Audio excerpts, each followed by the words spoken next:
الحمد لله نحمده ونستعينه ونستغفره ونؤمن به ونتوكل عليه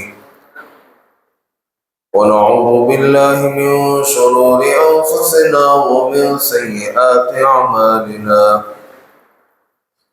من يهده الله فلا مضل له ومن يضلله فلا هادي له ونشهد أن لا إله إلا الله وحده لا شريك له ونشهد أن سيدنا وسندنا ونبينا ومولانا محمدا عبده ورسوله أما بعد فقد قال الله تبارك وتعالى في القرآن المجيد والفرقان الحميد أعوذ بالله من الشيطان الرجيم بسم الله الرحمن الرحيم الرجال قوامون على النساء بما فضل الله به بعضهم على بعض وبما أنفقوا من أموالهم وقال تبارك وتعالى في موضع آخر هن لباس لكم وأنتم لباس لهن صدق الله العظيم وقال النبي صلى الله عليه وسلم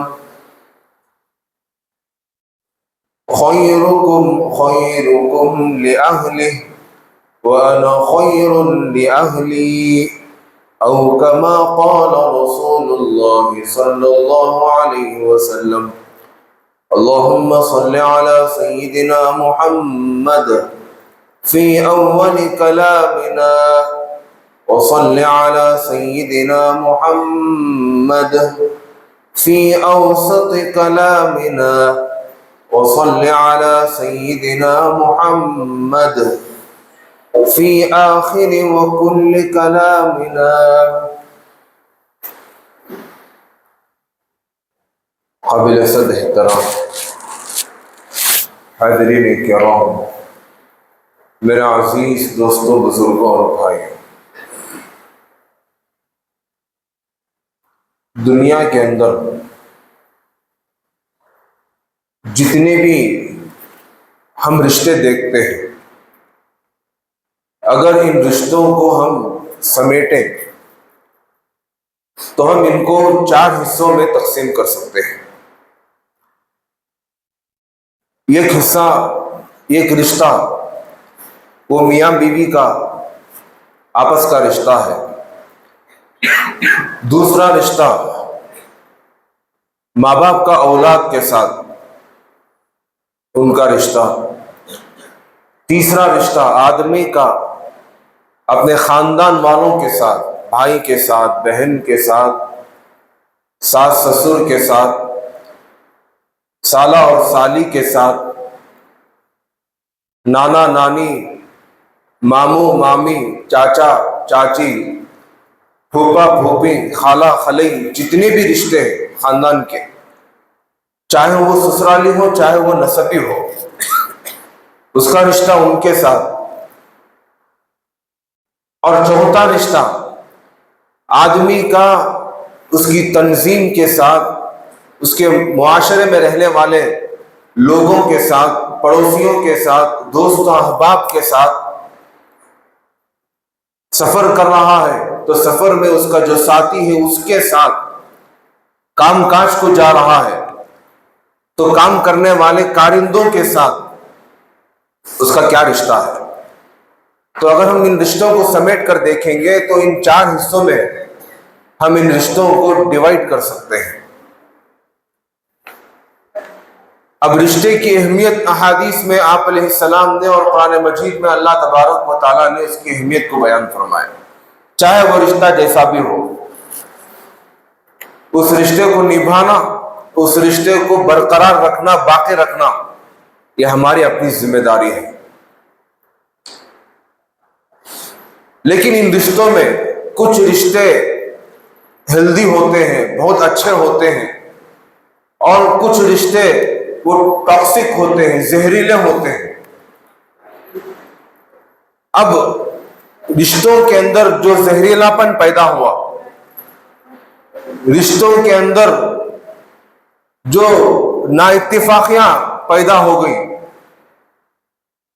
ٹاکسیفیکیشن کیوں آیا اس کے اندر، اسے غور کرنا اور اس زہر کو ختم کرنا یہ ہماری اپنی ذمہ داری ہے۔ اور آپ علیہ السلام نے اور قرآن مجید میں اللہ تبارک و تعالیٰ نے اس کے اصول بیان فرمائے، فضائل بیان فرمائے۔ تو لہذا سب سے پہلا رشتہ جو تھا وہ میاں بیوی کا آپسی رشتہ، دنیا کے اندر سب سے پہلا رشتہ، بلکہ جنت کے اندر ہی جو سب سے پہلا رشتہ وجود میں آیا وہ میاں بیوی کا رشتہ تھا۔ اللہ تبارک و تعالیٰ نے حضرت آدم علیہ السلام کو پیدا فرمایا۔ آدم علیہ السلام جنت کے اندر بھی تنہائی کو محسوس کر رہے تھے، وہ پریشان ہو گئے، جنت کے اندر ہے لیکن اکیلے ہیں، تنہائی کو محسوس کر رہے ہیں۔ تو اللہ تبارک و تعالیٰ نے ان کی تنہائی کو دور کرنے کے لیے حضرت حوا کو پیدا فرمایا۔ دنیا کے اندر بھی آئے تو انہی کا رشتہ تھا، میاں بیوی کا ہی رشتہ تھا۔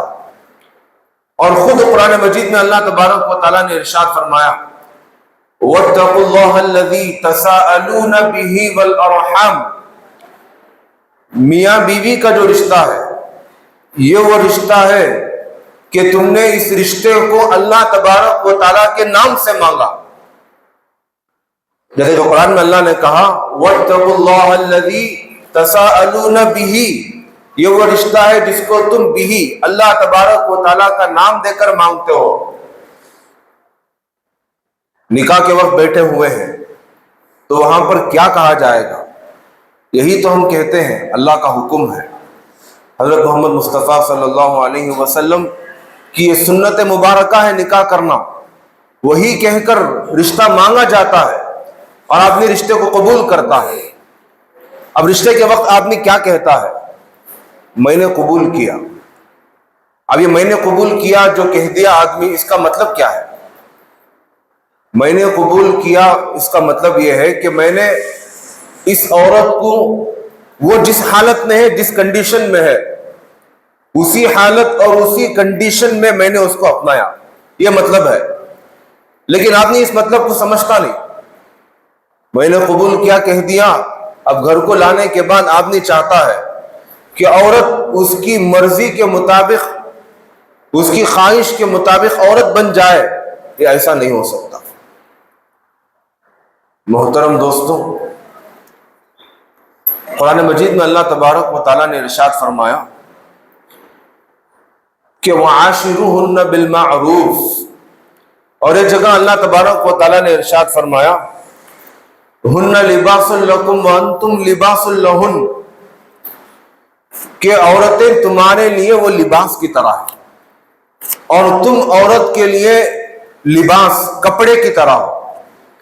یعنی کہ ہم جب کپڑا خریدنے کے لیے جاتے ہیں تو سب سے پہلے ہم کپڑے کو تلاش کرتے ہیں کہ کون سا کپڑا اچھا ہے، پھر اس کے بعد میں ہم یہ بھی دیکھتے ہیں کہ یہ کپڑا میرے لیے فٹ ہوگا یا نہیں ہوگا، میرے سائز کے مطابق ہے یا میرے سائز کے مطابق نہیں ہے۔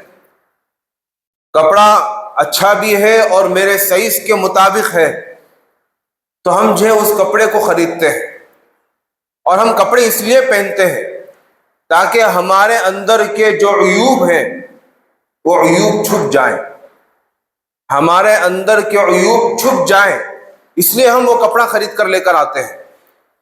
بعین ہی اسی طرح عورت کو بھی جو ہم لے کر آتے ہیں، سب سے پہلے تو ہم کو جو ہے تلاش کرنا چاہیے۔ آپ علیہ السلام نے ارشاد فرمایا 4 چیزوں کی وجہ سے عورت کو پسند کیا جاتا ہے، حسن کی وجہ سے، اس کے جمال کی وجہ سے، اس کے مال کی وجہ سے، اس کے حسب نسب کی وجہ سے اور دینداری کی وجہ سے۔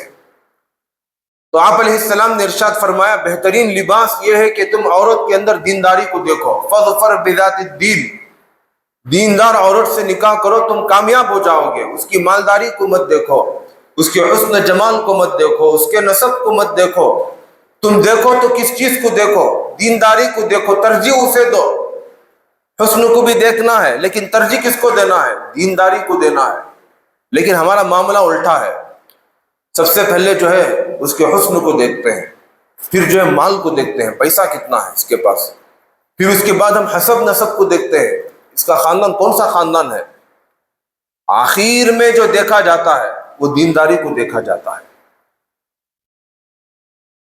کچھ سال پہلے ایسا تھا کہ جب رشتے دیکھنے کے لیے لوگ جاتے تھے تو عورت کو بٹھا کر پوچھتے تھے کہ تم نے قرآن کتنا پڑھا، اور پھر عورتیں اس کا ٹیسٹ لیتی تھی، قرآن پڑھواتی تھی، سنتی تھیں، اور پھر دینی اعتبار سے اس نے کیا تعلیم حاصل کیا، اس تعلیم کے بارے میں، اس ایجوکیشن کے بارے میں سوال کیا جاتا تھا۔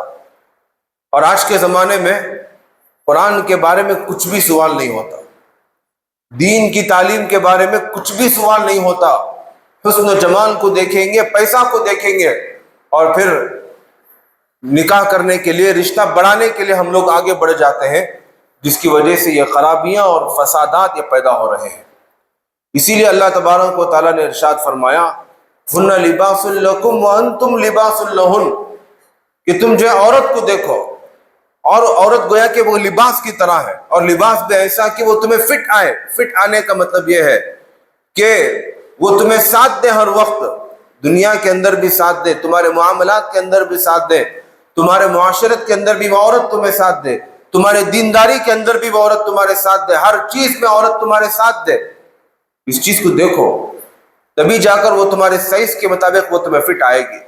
اور عورت ایسی بھی ہو کہ وہ تمہارے عیوب کو چھپانے والی ہو، جس طرح کپڑا آدمی کے عیوب کو چھپاتے ہیں، بعین ہی عورت بھی ایسی ہو کہ وہ مرد کے عیوب کو چھپانے والی ہو۔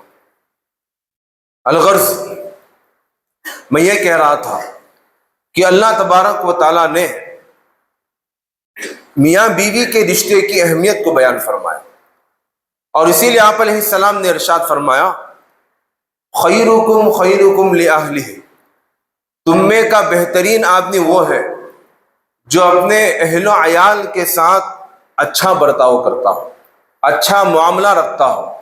وَأَنَا خَيْرٌ لِأَهْلِي، اور میں اپنے اہل و عیال کے ساتھ بہترین معاملہ کرنے والا ہوں، اچھا معاملہ کرنے والا ہوں۔ یہ آپ علیہ السلام خود کہہ رہے ہیں، اور اللہ تبارک و تعالیٰ نے ارشاد فرمایا وَعَاشِرُوهُنَّ بِالْمَعْرُوفِ، عورتوں کے ساتھ اچھائی کا معاملہ کرو۔ اللہ تبارک و تعالیٰ نے قرآن کے اندر حکم دیا اور سفارش کی۔ اب دنیا کے اندر اگر کوئی پولیس کمشنر آئے یا پھر اس سے بڑا عہدے والا آئے اور آ کر آدمی سے کہے کہ جو عورت تمہارے نکاح میں ہے وہ عورت میری رشتہ دار ہے، وہ عورت میری بیٹی کی وہ سہیلی ہے، یا کوئی بھی وہ رشتہ بیان کرے اور آدمی سے کہے کہ تم اس کے ساتھ اچھا رویہ اختیار کرو، اس کے ساتھ برائی کا معاملہ نہ کرو، تو آدمی کیا کرے گا؟ اس کی بات مانے گا، اس کے ساتھ اچھا رویہ اختیار کرے گا۔ وہ ڈرتا ہے کہ یہ تو اتنا بڑا آدمی ہے، اس کے ساتھ کچھ کروں گا تو پتہ نہیں وہ آدمی میرے ساتھ کیا کر بیٹھے گا، ڈر کے مارے اس کے ساتھ اچھا رویہ اختیار کرے گا، برائی کا تصور بھی اپنے ذہن میں لے کر نہیں آئے گا۔ اب اللہ تبارک و تعالیٰ جو ان تمام کو پیدا کرنے والا، جو ان تمام کو پاور اور طاقت دینے والا، جو ان لوگوں کو عہدہ دینے والا، ایسا خدا اگر ہم سے سفارش کریں تو ہم کو کیا کرنا چاہیے؟ ہم کو یہی کرنا چاہیے کہ ہم اس کی سفارش کو مانیں، اس کے حکم کو مانیں، اور اپنے بیوی بچوں کے ساتھ اچھا رویہ اختیار کریں۔ محترم دوستو، اللہ تبارک و تعالیٰ نے ایک جگہ ارشاد فرمایا الرجال قوامون علی النساء، کہ مرد کو اللہ تبارک و تعالیٰ نے عورتوں پر حاکم بنا کر پیدا فرمایا۔ قوامون کیوں حاکم بنایا؟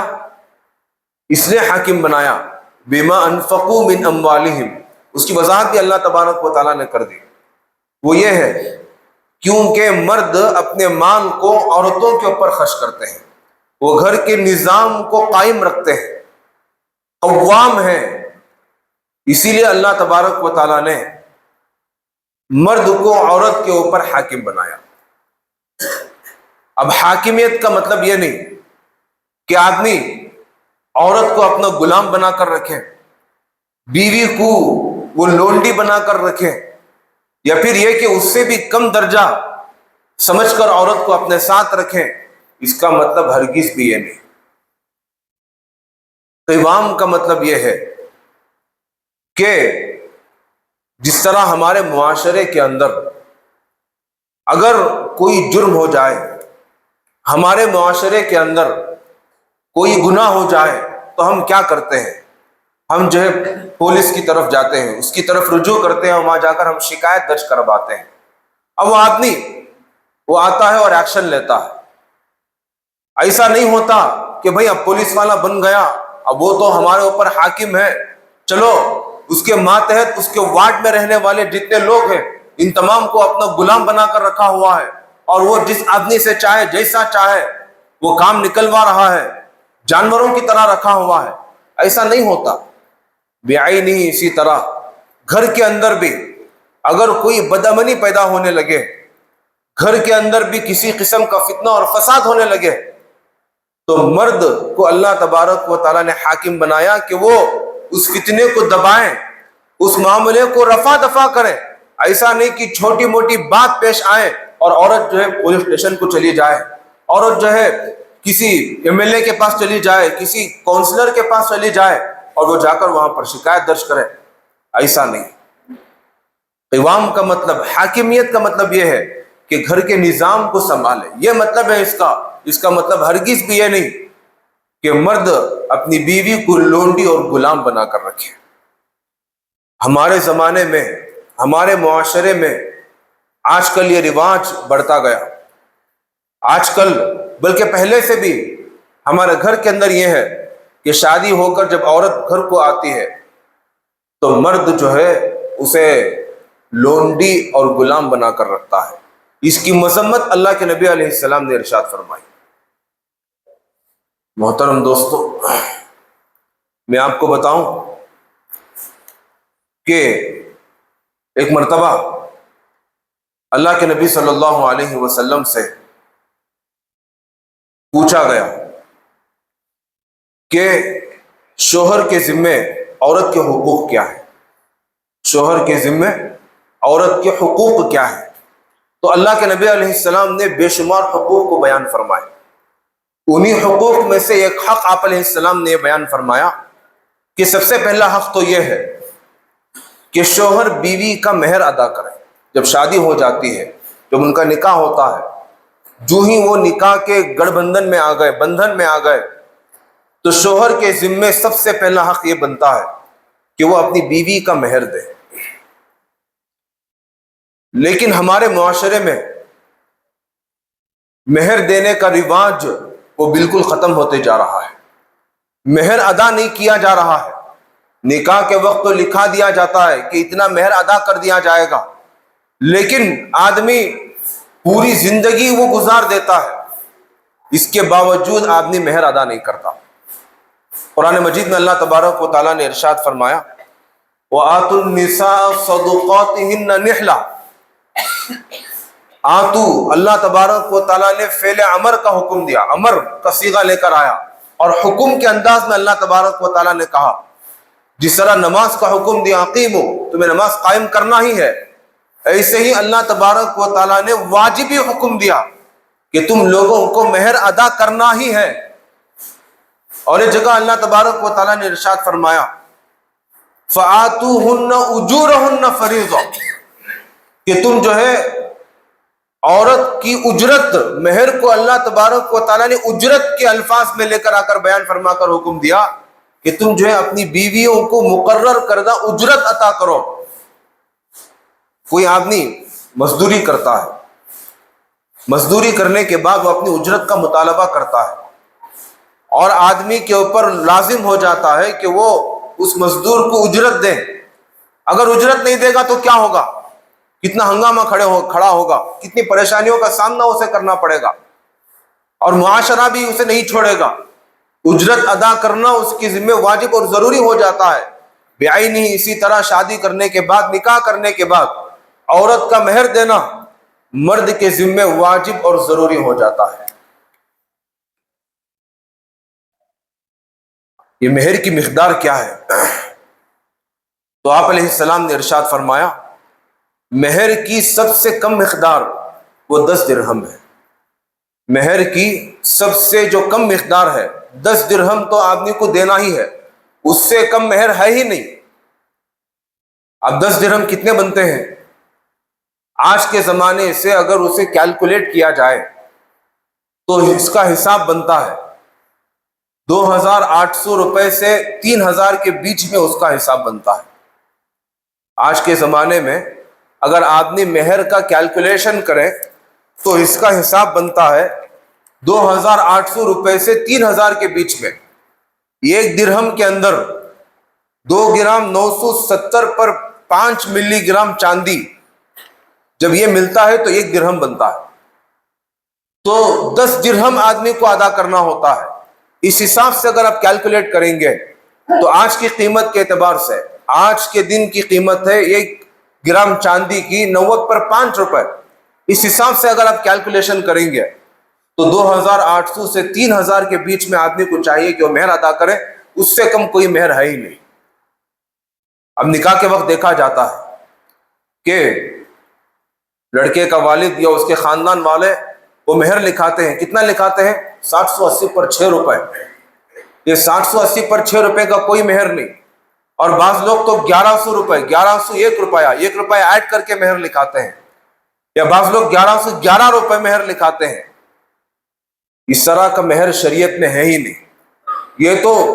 یہ ہمارے لوگوں کا، ہمارے پرانے زمانے کے بوڑھے اور بوڑھیوں کا گھڑا ہوا مہر ہے۔ شریعت نے اس طرح کا کوئی مہر ہے ہی نہیں، اور 780 پر 6 روپے کا تو مہر ہے ہی نہیں۔ مہر ہے تو وہ 10 درہم کا مہر ہے، اور 10 درہم سے اس کی ابتدا ہوگی، اور اس کی انتہا کتنی ہے؟ اس کی انتہا کچھ بھی نہیں۔ آدمی کی اپنی مرضی ہے، وہ جتنا چاہے عورت کو وہ مہر میں رقم اور پیسے دے سکتا ہے۔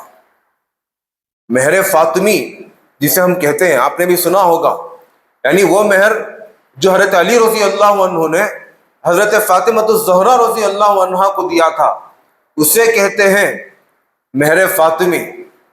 مہر فاطمی کتنا تھا؟ 500 درہم مہر فاطمی تھا جو حضرت علی نے حضرت فاطمہ رضی اللہ عنہا کو دیا تھا۔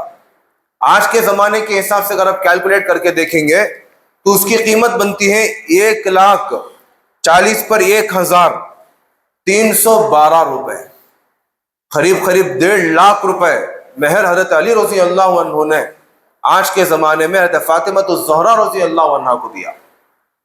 ہم میں سے کتنے لوگ ایسے ہیں جو اپنی بیویوں کو اتنا مہر ادا کیے ہوئے ہوں؟ نہیں ہے، بہت کم ملیں گے۔ پر بڑا مالدار جو اپنے آپ کو مالدار کہتا ہے، وہ آدمی بھی اپنی بیوی کو اتنا مہر نہیں دیتا۔ تو محترم دوستوں، مہر یہ ایک واجبی ذمہ داری ہے مرد کے ذمہ۔ مرد کو چاہیے کہ وہ مہر ادا کرے۔ اگر آدمی مہر ادا نہیں کرے گا، اپنی بیوی کو مہر نہیں دے گا، تو وہ گنہگار کہلائے گا، اور قیامت میں اللہ تبارک و تعالیٰ اس سے مطالبہ کریں گے، اس سے حساب لیں گے اللہ تبارک و تعالیٰ۔ ظالمین میں اللہ تبارک و تعالیٰ اس کا شمار فرمائیں گے۔ اور ہمارے زمانے میں ایک رسم یہ بھی بنی ہوئی ہے کہ اگر شوہر بیوی کو مہر ادا نہیں کیا، اب بیوی کا انتقال ہو گیا، بیوی کا انتقال ہونے کے بعد اب کیا کریں؟ یا پھر یہ کہ معاملہ الٹا ہو گیا، شوہر بیوی کو مہر ادا نہیں کیا، شوہر کا انتقال ہو گیا، تو ایسی صورت میں یہ کیا جاتا ہے، مثال کے طور پر شوہر نے بیوی کو مہر نہیں دیا، شوہر کا انتقال ہو گیا، اب انتقال ہونے کے بعد اس کا جنازہ رکھا ہوا ہے، اس کی بیوی کو لا کر اس کے سامنے کھڑا کر دیا جاتا ہے، اور اسے فورس کیا جاتا ہے، اسے مجبور کیا جاتا ہے کہ تو مہر بخش دے۔ مہر بخشوایا جاتا ہے۔ اس طرح کا مہر بخشوانے سے یا عورت کے مہر بخشنے سے وہ معاف نہیں ہوتا، مہر معاف نہیں ہوتا۔ کب مہر معاف ہوگا؟ عورت خود اپنی ذات سے اگر معاف کرے، کسی کے کہنے پر، کسی کے دباؤ ڈالنے پر، فورس میں آ کے اگر عورت معاف کرنا چاہے تو مہر معاف نہیں ہوگا۔ عورت اپنی مرضی اور اپنی خوشی سے اگر معاف کرے گی تبھی جا کر وہ مہر معاف ہوگا۔ لیکن ہمارے معاشرے میں یہ کیا جاتا ہے، شوہر کا انتقال ہو گیا، بیوی کو لا کر کھڑا کر دیے اور اس لڑکے کے ماں باپ، اس کے رشتہ دار اسے فورس اور دباؤ ڈالتے ہیں کہ تو مہر کو بخش دے۔ اس طرح بخشنے سے مہر معاف نہیں ہوگا۔ کیا کرنا ہے؟ شوہر کے جو وارثین ہیں، یا پھر یہ کہ شوہر کا جو پیسہ ہے، اس کے مرنے کے وقت جو ترکہ، جو پیسہ، جو سامان وہ چھوڑ کر گیا، اس سامان میں سے، اس کے ترکے میں سے بیوی کو سب سے پہلے اس کے مہر کے پیسے دیے جائیں گے۔ اس کے بعد میں جو پیسہ، جو ترکہ بچے گا وہ وارثین میں ڈسٹریبیوٹ کیا جائے گا۔ آپ جانتے ہیں کوئی آدمی اگر انتقال کر جائے تو سب سے پہلے اسی کے پیسوں میں سے اس کے کفن دفن کا انتظام کیا جائے گا۔ دوسرے نمبر پر اس کا جو قرض ہے، اس کے پیسوں میں سے اس کا قرض ادا کیا جائے گا۔ تیسرے نمبر پر اس کی وصیت کو نافذ کی جائے گی، اور چوتھے نمبر پر وراثت میں اس کے پیسوں کو تقسیم کیا جائے گا۔ تو شوہر جب مہر ادا نہیں کیا تو اس کے ذمے وہ بیوی کا قرض رہ گیا۔ اب وارثین کو چاہیے کہ اس کے پیسوں میں سے اس کی بیوی کو قرض ادا کرے، اس کے بعد میں دیگر چیزوں میں ان پیسوں کو استعمال کریں۔ اب ہمارے معاشرے میں کسی کا اگر انتقال ہو جائے، قرض گیا بھاڑ میں، وصیت بھی اسے بھی ہم اٹھا کر کہیں کنارے میں رکھ دیتے ہیں، حتیٰ کہ اس کے کفن دفن میں بھی لوگ اس کے پیسے استعمال نہیں کرتے، رشتہ داروں سے بھیک مانگ کر، یا پھر مسجد کا یا پھر کوئی چیریٹیبل ٹرسٹ ہو تو اس ٹرسٹ میں لکھوا کر وہاں سے پیسے لا کر اس کے کفن دفن کا انتظام کیا جاتا ہے۔ اور سب سے پہلے ابھی یہاں پر انتقال ہی ہوا ہے، ابھی اسے دفنائے بھی نہیں، کفنائے بھی نہیں، وراثت کی بارے میں، اس کے پیسے کو ڈسٹریبیوٹ کرنے کے بارے میں باتیں شروع کر دیتے ہیں۔ محترم دوستوں، بہت بڑا گناہ ہے، مواخذہ ہوگا، اللہ تبارک و تعالیٰ پوچھے گا۔ اسی طرح اگر عورت انتقال کر جائے، شوہر مہر نہیں دیا عورت کو، عورت انتقال کر گئی، تو اب کیا کرے؟ اب یہ ہے کہ شوہر کو چاہیے کہ جتنا اس کا مہر تھا عورت کو دینا تھا، ان پیسوں کو وہ الگ کر دے۔ عورت کا جو مال تھا اس مال میں اس مہر کے مال کو ملائیں، پھر اس کے بعد میں اس مال کو وارثین میں تقسیم کریں۔ یہ شریعت بیان کرتی ہے، یہ مسئلہ ہے، یہ مسئلے کو سمجھنا ہمارے لیے ضروری ہے۔ کسی کے بخشنے سے یا بخشوانے سے مہر معاف نہیں ہوتا۔ تو محترم دوستوں، سب سے پہلا حق جو آپ علیہ السلام نے بیان فرمایا وہ یہ ہے کہ مرد اپنی بیوی کو مہر ادا کرے۔ دوسرا حق یہ ہے کہ وہ عورت کا نفقہ دیں، عورت کو خرچ دیں، عورت کا جو خرچ ہے اس خرچ کو وہ برداشت کریں۔ کتنا خرچ دینا ہے؟ تو اللہ تبارک و تعالیٰ نے بیان فرمایا، علی الموسع قدرہ وعلی المقتر قدرہ۔ کوئی مرد ہے جو مالدار ہے، پیسے والا ہے، تو اس کی مالداری کے مطابق آدمی اپنی بیوی کو نان و نفقہ دے گا۔ کوئی آدمی ہے جو غریب ہے، اس کی کمائی بہت کم ہے، تو وہ اپنی کمائی کے مطابق، اپنی غربت کے مطابق وہ اپنی بیوی کو نان و نفقہ دے گا۔ عورت کی خواہشات کے مطابق وہ خرچ نہیں کرے گا۔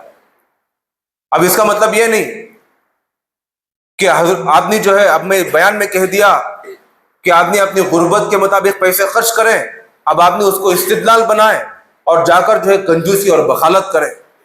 ایسا نہیں، جو ضروریات ہیں گھر کی، ایک روایت میں اللہ کے نبی علیہ السلام سے پوچھا بھی گیا اس کے بارے میں، تو آپ علیہ السلام نے ارشاد فرمایا کہ ان تطعمھا اذا طعمت، جب تو کھانا کھائے تو تو اپنی بیوی کو بھی کھانا کھلائے، جو تو کھانا کھاتا ہے وہی کھانا اپنی بیوی کو کھلائے۔ گھر کا راشن ہے، تیل لانا ہے، چاول لے کر آنا ہے، دال لے کر آنا ہے، سبزی لے کر آنا ہے، گوشت وغیرہ لے کر آنا ہے، یہ گھر کا راشن آدمی لا کر ڈالے گا۔ یہ اس کی ذمہ داری ہے، چاہے مالدار ہو چاہے وہ غریب ہو، اس کی ذمہ داری ہے، وہ لائے گا اور اپنی بیوی بچوں کو وہ لا کر دے گا تاکہ وہ پکائیں اور کھائیں۔ پھر آگے آپ علیہ السلام نے ارشاد فرمایا، وَتَكْسُوهَا إِذَا اكْتَسَيْتَ، جب تو کپڑا پہنے گا اور جتنی قیمت کا تو کپڑا پہنے گا اتنی ہی قیمت کا کپڑا اپنی بیوی بچوں کو پہنائے گا۔ اب آدمی جو ہے 3,000 4,000 10,000 کا عمدہ کپڑا پہن رہا اور اپنی بیوی کو 700 800 روپے کا کپڑا لا کر چپکا دیا، ایسا نہیں ہوگا۔ جتنی قیمت کا کپڑا تو پہن رہا ہے اتنی ہی قیمت کا کپڑا اپنی بیوی کو بھی تو پہنائے گا۔ پھر آگے آپ علیہ السلام نے ارشاد فرمایا وَلَا تَضْرِبِ الْوَجْهَ، اپنی بیوی کے چہرے پر تو نہیں مارے گا۔ یہ شوہر کے حقوق بیان کرتے ہوئے آپ علیہ السلام نے ارشاد فرمایا اس کے چہرے کے پر ہرگز بھی نہیں مارے گا۔ پھر آگے آپ علیہ السلام نے ارشاد فرمایا وَلَا تُقَبِّحْ، اپنی بیوی کو گالم گلوچ نہیں کرے گا، گالیاں نہیں دے گا۔ پھر ایک حق آپ علیہ السلام نے آگے ارشاد فرمایا وَلَا تَهْجُرْ إِلَّا فِي الْبَيْتِ، اپنی بیوی کو تو جو ہے کسی اور جگہ اکیلا نہیں چھوڑے گا۔ اپنے گھر میں اسے اکیلا چھوڑ کر تو کہیں ٹور میں چلا گیا، گھومنے اپنے دوستوں کے ساتھ چلا گیا، کام کاج کے لیے جا رہا، ٹھیک ہے، اپنے گھر میں اسے اکیلا چھوڑ کر جا سکتا ہے۔ کسی اور کے گھر میں، اپنی بہن کے گھر میں لے کر چلا گیا، کسی اور جگہ لے کر چلا گیا، وہاں اسے اکیلا چھوڑ دیا، اب آدمی اپنے کام میں نکل گیا، ایسا ہرگز بھی نہیں کرے گا۔ یہ حقوق آپ علیہ السلام نے بیان فرمائے۔ اب ہمارا کیا حال ہے؟ ہمارا حال یہ ہے کہ آدمی کمائے گا، اپنی بیوی کو تو جو ہے اپنے گھر میں سودا ودا لا کر نہیں ڈالے گا، اب یہ اپنے دوستوں کے ساتھ کھانے پینے کے لیے چلا گیا، ہوٹلوں میں جا رہا کھانے پینے کے لیے، عیش و عشرت کرنے کے لیے، اپنے دوستوں کے ساتھ گھومنے پھرنے کے لیے جا رہا ہے، لیکن اپنی بیوی کے اوپر خرچ نہیں کر رہا۔ مواخذہ ہوگا، اللہ تبارک و تعالیٰ پوچھے گا، خود تو اچھے کپڑے پہن رہا، اپنی بیوی کو اچھے اور عمدہ لباس نہیں پہنا رہا ہے، اللہ تبارک و تعالیٰ اس سے مواخذہ کرے گا۔ عورت کے چہرے کے پر مار رہا، چھوٹی موٹی بات ہو گئی، رسید کر تماچا مار رہا ہے، اپنی عورت کو مار رہا، اللہ تبارک و تعالیٰ پوچھے گا۔ آپ علیہ السلام نے گالم گلوچ کرنے سے منع فرمایا، بات بات پر گندی گندی گالیاں، ماں کی گالی، باپ کی گالی، بہن کی گالی، اور پتہ نہیں کیسی کیسی گالیاں آدمی بکتا ہے۔ گالی دینے والے کے بارے میں آپ علیہ السلام نے، بخاری اور مسلم متفق علیہ روایت، آپ علیہ السلام نے ارشاد فرمایا جو آدمی اپنی بیوی کو گالی دیتا ہے ملائکہ اس کے اوپر لعنت کرتے ہیں۔ ایک روایت میں آپ علیہ السلام نے ارشاد فرمایا سباب المسلم فسوق وقتالہ کفر، کسی ایمان والے کو گالی دینا گناہ کبیرہ ہے، بہت بڑا گناہ ہے، اور اسے مارنا یہ کفر ہے۔ تو محترم دوستوں، گالم گلوچ اختیار کرنے سے آدمی کو چاہیے کہ وہ بچے، بالکلیہ بچے۔ گالم گلوچ کرنا، مارنا یہ ہمارے لیے نہیں ہے۔ یہ جگہ آپ علیہ السلام نے ارشاد فرمایا، ایک صحابی کے سوال میں ایک صحابی نے سوال کیا، اے اللہ کے نبی، جو ہماری خدمت گزاری کرتے ہیں ہم ان کو دن میں کتنی مرتبہ معاف کریں؟ جو ہماری خدمت کرتے ہیں ہم ان کو دن میں کتنی مرتبہ معاف کریں؟ تو آپ علیہ السلام نے ارشاد فرمایا، پہلے تو آپ علیہ السلام چپ رہے، وہ صحابی دوبارہ سوال کیے، پھر بھی آپ علیہ السلام چپ رہے۔ جب تیسری مرتبہ انہوں نے سوال کیا تب آپ علیہ السلام نے ارشاد فرمایا 70 مرتبہ معاف کرو۔ کتنی مرتبہ؟ 70 مرتبہ معاف کرو۔ عورت وہ ٹیڑھی پستی سے پیدا ہوئی، غلطیاں کریں گی، وہ آپ کے مارنے سے، آپ کے گالم گلوچ کرنے سے معاملہ حل نہیں ہوگا۔ گھر کے اندر قانون کی حکومت نہیں چلے گی، گھر کے اندر محبت اور الفت کی حکومت چلے گی۔ جتنی محبت اور الفت سے آپ پیش آؤ گے، رویہ اختیار کرو گے، وہ محبت اور الفت آپ کو ساتھ دے گی، آپ کے درمیان میں محبتیں پیدا ہوگی، آپ کا گھر سنورے گا، آپ کا گھر بنے گا، جس کے نتیجے میں آپ کی اولاد کی تربیت درست ہوگی۔ اور آج میاں بیوی کے جھگڑے، میاں بیوی کے فتنے، میاں بیوی کے فسادات کی وجہ سے بچوں کی تربیت صحیح نہیں ہو رہی، ہمارے بچے اچھے نہیں بن رہے، اور ہم جو ہے مدرسے میں آ کر یا اسکولوں میں جا کر یا پھر کسی ریحاب میں لے جا کر اپنے بچوں کو چھوڑ رہے اور وہاں شکایت کر رہے کہ ان کی تربیت کی جائے، لیکن تربیت کہاں سے ہوگی؟ تربیت کا سب سے اولین حق وہ ماں باپ کا ہے۔ بچہ جو سیکھے گا وہ ماں باپ کو دیکھ کر سیکھے گا۔ باپ گالی دے گا، بچہ وہی گالی سیکھے گا اور دوسروں کو آ کر گالی دے گا۔ اگر استاد اسے مارے، ڈانٹے، بھئی تو کیوں گالی دے رہا، تو بچہ صاف کہے گا ہمارا ابا آج گالی دیے، ہمارا ابا آج گالی دیے، انہوں نے گالی دینا سکھائے۔ یہ بچہ صاف اپنے استاد کو کہتا ہے۔ تو محترم دوستوں، اسی لیے گالم گلوچ کرنے سے ہم کو بچنا چاہیے، محبتوں کو پیدا کرنا چاہیے۔ اور بھی حقوق ہیں، انشاءاللہ آئندہ جمعہ میں آپ احباب کے سامنے ان حقوق کو بیان کروں گا۔ جتنے حقوق ہمارے سامنے آئے اللہ سے دعا ہے کہ اللہ تبارک و تعالیٰ ان کے اوپر عمل کرنے کی توفیق عطا فرمائے۔ وآخر دعوانا الحمد للہ رب العالمین۔